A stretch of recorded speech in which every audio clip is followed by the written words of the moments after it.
સત્ય સનાતન ધર્મની જય. જો કે આજનો શુભ પ્રસંગ એટલે બ્રહ્મનિષ્ઠ સુતરીય સદગુરુ શ્રી તુલસીરામ મહારાજની જન્મ જયંતિ નિમિત્તે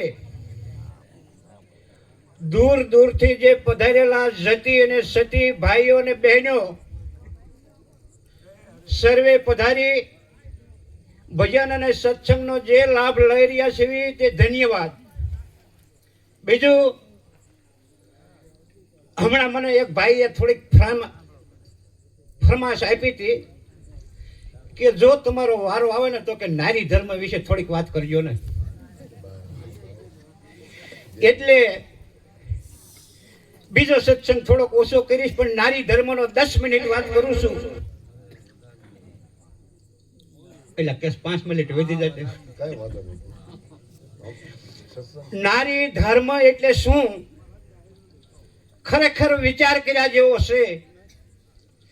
ગામડે ગામડે જો આપણે જોવી તો બહેનોમાં ઘણી જાતના એવા સંપ્રદાયોના ધર્મ નિમિત્તે કંઈક પૂજા પાઠ કરી રહ્યા છે. આપણે વિચાર કરવી તો બહેનોને ધર્મના નામે ગારા પૂજાયા છે, પાણા પૂજાયા છે, ઝાડવા પૂજાયા છે, અનેક જાતના વ્રતો અત્યારે હાલમાં 365 વ્રત કથાઓ છે. એ 365 વ્રત કથાઓમાં ભલે કોઈ દશામાના વ્રત હોય, બોળી સ્વાચના હોય, ગોકુળ આઠમના હોય, વડ સાવિત્રીના હોય, કોઈ પણ હોય, પણ જોઈજો એમાં પતિ પરમેશ્વર છે એવો નારી ધર્મ નહીં આવે. પતિ પરમેશ્વર છે એવો પતિનો જે ધર્મ છે એ ધર્મ સત્ય સનાતન ધર્મના આચાર્યો આપી શકે છે. બાકી ગુરુ અને સદગુરુ આમાં ઘણો ફેર છે. જો મને કે તમને ગુરુ મળ્યા હોય તો ગુરુ શું આપે છે? કાં કંઠી બાંધી દે, કાં મંત્ર આપી દે, કાં માથે હાથ મૂકી દે.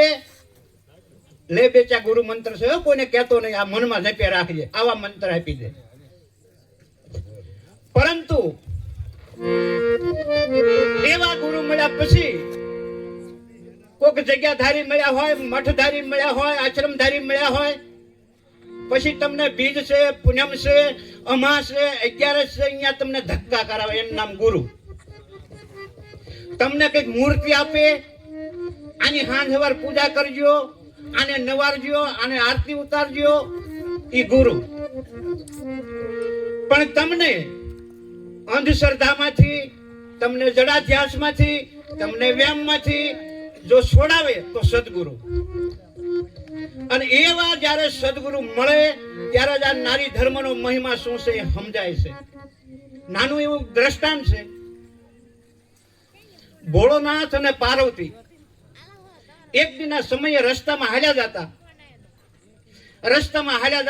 જતા એમાં રસ્તામાં માર્ગના કાંઠે એક વડ આવ્યો અને વડ હારે નકરી જ વડ વાંગડ્યું ચી ચી ચી કરે.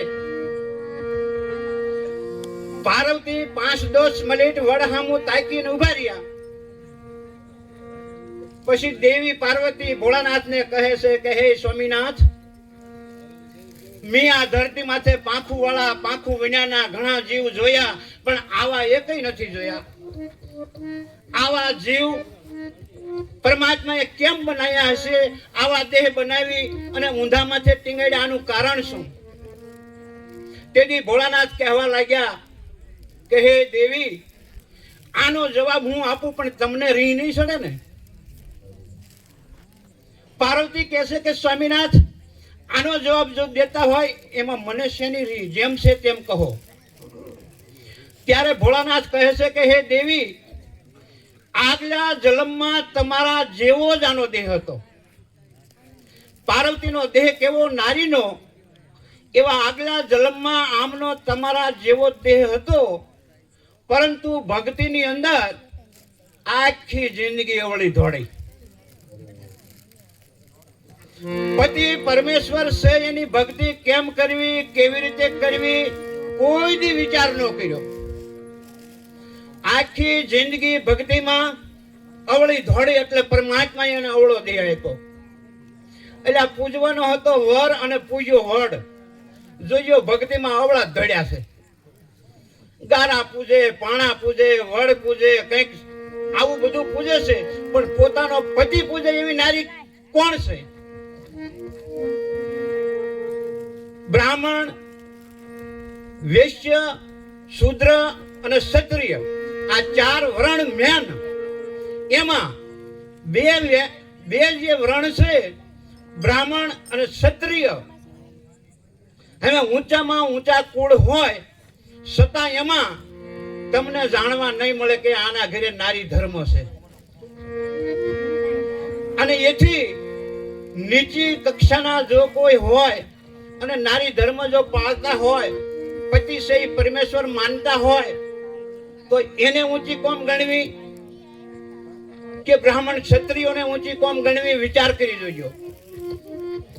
જે પોતાનો પતિ છે એ પરમેશ્વર છે, એની ભક્તિ સતી સાવિત્રી, સતી અનસૂયા, સતી દ્રૌપદી, સતી સીતા આ બધા નારી ધર્મનું પાલન કરી અને ભારતમાં ઝળકી રહ્યા છે. એવા પતિ ધર્મ કેમ પાળવો, કેવી રીતે વર્તવું, એની સલાહ આ નિરાત આચાર્યના જે કોઈ મહાપુરુષો એ નારી ધર્મનો પ્રસાર કરે છે અને કરવાના. એટલે મહાપુરુષો શું કહે છે?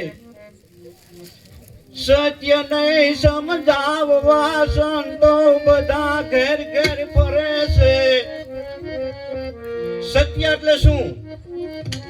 આવે નહીં, જાય નહીં, મરે નહીં, જન્મે નહીં, ભૂતકાળમાં, ભવિષ્યમાં, વર્તમાનમાં, તરણેય કાળમાં અજર અમર ને અવિનાશી હોય એવું તત્વ આ સમજાવે છે. એવા સત્ય નહીં સમજાવવા સંતો બધા ઘેર ઘેર ફરે છે. નારી ધર્મનો ઉપદેશ દેવા સાદા વેશમાં ફરે છે. જો અધિકારી પાસે કોઈ ભગવા કપડા નહીં હોય, દાઢી જતા બેરખા નહીં હોય, અને સદા સંતોના બોર્ડ સરાઈ ગયા સાદા વેશમાં. સતી ધર્મનો ઉપદેશ દેવા ઘેર ઘેર ફરે છે. નથી માનતા માનવી મનમાં એવળા ઘાટ ઘડે છે. મનમાં કેવા ઘાટ ઘડે? એક ગામની અંદર એક દિનના સમયે હું સત્સંગ કરવા ગયો હતો. નારી ધર્મનો સત્સંગ કરતો. એમાં એક બેન ઉભા થઈને આવ્યા, હે મહારાજ, પોતાના ધણીને સાંડલો કરાય? મેં કીધું કેમ ન કરાય? કે એ થોડાક આપણા ભય છે. અક્ષત્રિય પોતાના ધણીને કે સાંડલો કરે તો કે પોતાનો ભય થઈ ગયો કહેવાય. એટલે કે આ ધર્મ ન પડાય. મેં કીધું જો બેન, આનો જવાબ છે. તમે પાણી નાર્યા કેટલા વરા થયા? કે 30 વરા. તમારા ધણીને કોઈ દી માથું દુખતું હોય તો કોઈ બામ સોબડેલી? કે હા. આ બામ રહ્યું એ પણ જોજો ઝાડવે પાકતું નથી. આ કંકુ રહ્યું એ ઝાડવે પાકતું નથી, એને બનાવે છે કારખાનામાં. હવે એક કંકુ નો સાંડલો કરવામાં આમ આંગળે અડાડો અને જો ભય બની જાય તો તેને બામ સોપડીને આમ હાથ કર્યો છે ને, ચેદુનો બાપો બની ગયો હોય.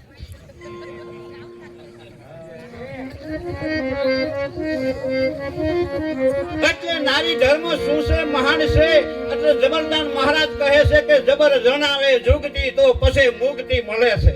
આવા મહાપુરુષો, એવા જુગતી ઋષિ,